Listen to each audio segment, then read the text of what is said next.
Breaking news Indian army మరో సంచలన నిర్ణయం తీసుకుంది. పాక్ సరిహద్దుల్లో యుద్ధ విన్యాసాలు చేయాలని నిర్ణయించింది. ఇక దీంతో ఇప్పటికే తీవ్ర స్థాయిలో ఉన్న ఉద్రిక్త పరిస్థితులు మరో లెవెల్ కు వెళ్లినట్లే అని చెప్పాలి. బుధ గురువారాల్లో ఈ యుద్ధ విన్యాసాలు కొనసాగనున్నాయి. ఈ యుద్ధ విన్యాసాల్లో ఇండియన్ ఎయిర్ ఫోర్స్ కూడా పాల్గొన్నది. ఇప్పటికే కేంద్ర ప్రభుత్వం నోటీస్ టు ఎయిర్మెన్ రిలీజ్ చేసింది కేంద్రం. అయితే కశ్మీర్ ఉగ్రదాడి నేపథ్యంలో ఈ యుద్ధ విన్యాసాలు చేపడుతుండడం ఉత్కంఠను రేపుతోంది.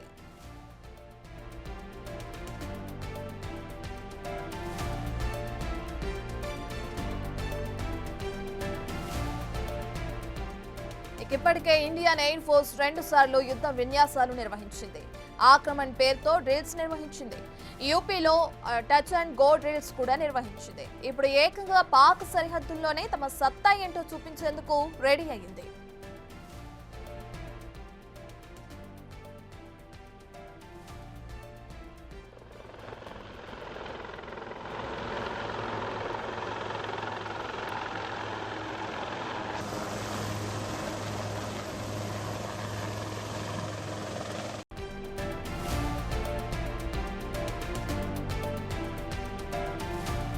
బ్రేకింగ్ న్యూస్ ఇండియన్ ఆర్మీ మరో సంచలన నిర్ణయం తీసుకుంది.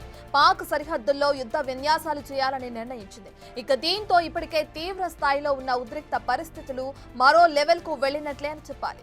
బుధ గురువారాల్లో ఈ యుద్ధ విన్యాసాలు కొనసాగనున్నాయి. ఈ యుద్ధ విన్యాసాల్లో ఇండియన్ ఎయిర్ ఫోర్స్ కూడా పాల్గొన్నది. ఇప్పటికే కేంద్ర ప్రభుత్వం నోటీస్ టు ఎయిర్మెన్ రిలీజ్ చేసింది కేంద్రం. అయితే కశ్మీర్ ఉగ్రదాడి నేపథ్యంలో ఈ యుద్ధ విన్యాసాలు చేపడుతుండడం ఉత్కంఠను రేపుతోంది.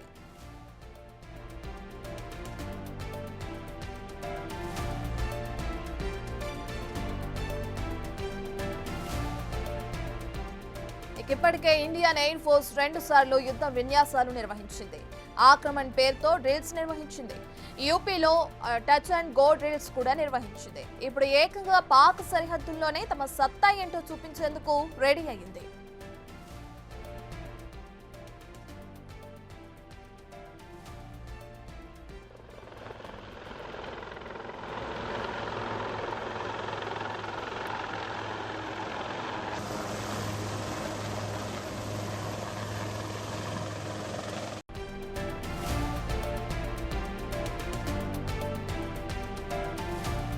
బ్రేకింగ్ న్యూస్ ఇండియన్ ఆర్మీ మరో సంచలన నిర్ణయం తీసుకుంది. పాక్ సరిహద్దుల్లో యుద్ధ విన్యాసాలు చేయాలని నిర్ణయించింది. ఇక దీంతో ఇప్పటికే తీవ్ర స్థాయిలో ఉన్న ఉద్రిక్త పరిస్థితులు మరో లెవెల్ కు వెళ్లినట్లే అని చెప్పాలి. బుధ గురువారాల్లో ఈ యుద్ధ విన్యాసాలు కొనసాగనున్నాయి. ఈ యుద్ధ విన్యాసాల్లో ఇండియన్ ఎయిర్ ఫోర్స్ కూడా పాల్గొన్నది. ఇప్పటికే కేంద్ర ప్రభుత్వం నోటీస్ టు ఎయిర్మెన్ రిలీజ్ చేసింది కేంద్రం. అయితే కశ్మీర్ ఉగ్రదాడి నేపథ్యంలో ఈ యుద్ధ విన్యాసాలు చేపడుతుండడం ఉత్కంఠను రేపుతోంది.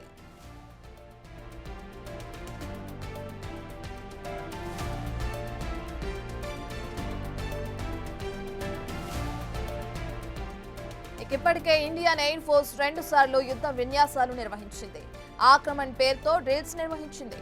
యూపీలో టచ్ అండ్ గో డ్రిల్స్ కూడా నిర్వహించింది. ఇప్పుడు ఏకంగా పాక్ సరిహద్దుల్లోనే తమ సత్తా ఏంటో చూపించేందుకు రెడీ అయింది.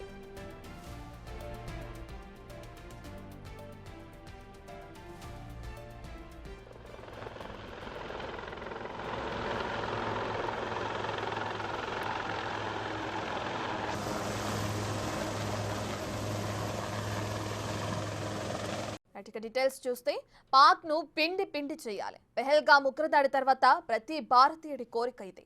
యుద్ధం అనే పదం చిన్నగా ఉండొచ్చు, దాని ప్రభావం మామూలుగా ఉండదు. అందుకు జాతి యావత్తు సంసిద్ధం కావాలి. అప్పుడెప్పుడో జరిగిన మాక్ డ్రిల్ ను అందుకే ఇప్పుడు నిర్వహిస్తున్నారా? ఎలా చేస్తారు? ఈ డ్రిల్స్ నుంచి కేంద్రం ఆశించేదేంటి? ప్రజలు ఎలా సమాయత్తం అవ్వాలి? దేశవ్యాప్తంగా మాక్ డ్రిల్స్ నిర్వహించాలని కేంద్రం ఆదేశం. దేశవ్యాప్తంగా 259 ప్రాంతాల్లో మాక్ డ్రిల్స్. 1971 తర్వాత తొలిసారిగా మాక్ డ్రిల్స్. అత్యవసర పరిస్థితుల్లో ఎలా రియాక్ట్ అవ్వాలనే దానిపై అవగాహన.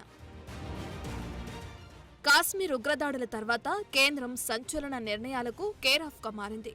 ఇప్పటికే భారత్ పాకిస్తాన్ మధ్య తీవ్ర ఉద్రిక్త పరిస్థితులు నెలకొన్న ఈ సమయంలో కేంద్రం దేశవ్యాప్తంగా మాక్ డ్రిల్స్ నిర్వహించాలనే మరో కీలక నిర్ణయం తీసుకుంది.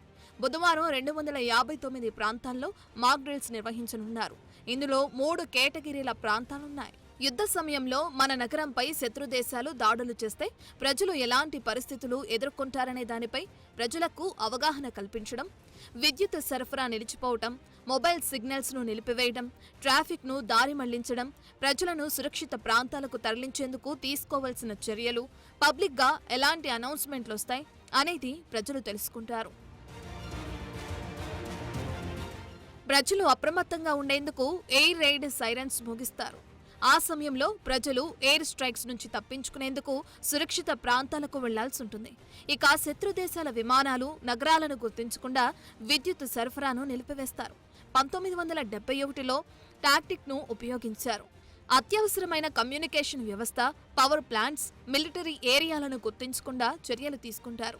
ఇక హై రిస్క్ ఏరియాలో ఉన్న ప్రజలను హుటాహుటిన తరలిస్తారు. దీనివల్ల అత్యవసర సమయంలో ఎలాంటి రెస్పాన్స్ అవసరం, ఎలాంటి లాజిస్టిక్ సపోర్ట్ అవసరం అనేది గుర్తిస్తారు. ఇక అంతేకాకుండా స్కూళ్లు, కాలేజీలు, కార్యాలయాలు, కమ్యూనిటీ సెంటర్లలో ఆర్మీ, సివిల్ అధికారులు శిక్షణ ఇస్తారు. సురక్షిత ప్రాంతాలను ఎలా గుర్తించాలి, ఫస్ట్ ఎయిడ్ చేయడం ఎలా, విపత్కర పరిస్థితుల్లో టెన్షన్ పడకుండా పనులు ఎలా చేయాలి అనే దానిపై ట్రైనింగ్ ఇస్తారు. ప్రజలంతా మెడికల్ కిట్స్, టార్చ్ లైట్లు, క్యాండిల్స్, చేతిలో కాస్త క్యాష్ ను సిద్ధంగా ఉంచుకోవాలని అధికారులు సూచించారు. ప్రస్తుతం మొత్తం లొకేషన్స్ లో 100 ప్రాంతాలను హై రిస్క్ జోన్లుగా గుర్తించారు. ఆర్మ్డ్ ఫోర్సెస్ కూడా కొన్ని వ్యవస్థలను ఈ డ్రిల్ సమయంలో టెస్టు చేయనుంది. ఎయిర్ స్ట్రైక్స్ వార్నింగ్ సిస్టమ్ల సామర్థ్యాన్ని అంచనా వేసుకుంటాయి. ఇండియన్ ఎయిర్ ఫోర్స్ తో హాట్ లైన్, రేడియో కమ్యూనికేషన్స్ ను టెస్టు చేస్తారు. ఇక కంట్రోల్ రూమ్లు, షాడో కంట్రోల్ రూమ్లు ఎలా పనిచేస్తాయో గమనిస్తారు. ఇప్పటికే ఏ రాష్ట్రంలో ఏ ప్రాంతాల్లో మాక్ డ్రిల్స్ నిర్వహించాలో ఆయా రాష్ట్రాలకు కేంద్రం ఆదేశాలు జారీ చేసింది. కేంద్ర హోంశాఖ సెక్రటరీ గోవింద్ మోహన్ అధ్యక్షతన కీలక సమావేశం జరిగింది. ఈ సమావేశంలో అన్ని రాష్ట్రాల సెక్రటరీలు, డీజీపీలు, ఫైర్ డీజీలు పాల్గొన్నారు. ఇప్పటికే కేంద్రం దాడులు జరిగే ప్రాంతాలను మొత్తం 3 కేటగిరీలుగా విభజించింది. ఇందులో కేటగిరీ 1లో 13 ప్రాంతాలున్నాయి. వీటిపై ఎక్కువగా దాడులు జరిగే అవకాశం ఉంటుంది. ఇక కేటగిరీ 2లో 201 ప్రాంతాలున్నాయి.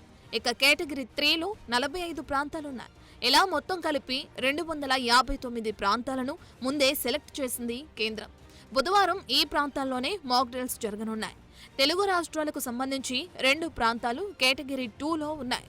ఒకటి హైదరాబాద్ కాగా మరొకటి విశాఖపట్నం. ఈ 2 ప్రాంతాల్లో దేశ రక్షణకు సంబంధించిన కీలక స్థావరాలు, సంస్థలు ఉన్నాయి.